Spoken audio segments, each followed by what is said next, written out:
আসসালামু আলাইকুম, কেমন আছেন সবাই? নতুন একটা রিলসে আপনাদেরকে স্বাগতম। তো আজকে ছোট্ট একটা ভিডিও বানাচ্ছি। দেখছেন আমার সাথে একজন কাস্টমার আছে, and একটা বাইক ডেলিভারি করছি already.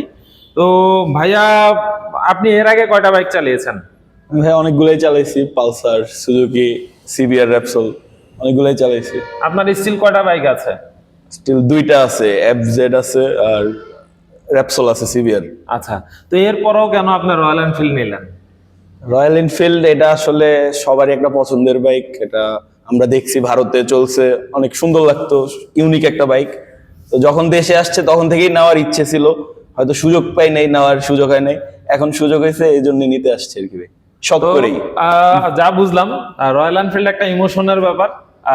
Royal Enfield is not bike, not only bike, it's a emotion. তো বোঝা গেল আসলে ব্যাপারটা। এই বিষয়টার জন্যই আসলে ছোট্ট একটা রিলসে আসা।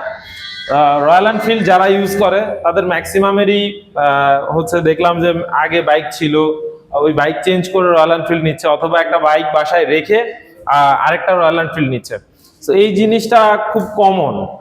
আমি রয়্যাল এনফিল্ডে যতদিন কাজ করি, আমি এই জিনিসটা দেখছি যে ম্যাক্সিমাম কাস্টমারেরই এই ধরনের হিস্ট্রি থাকে।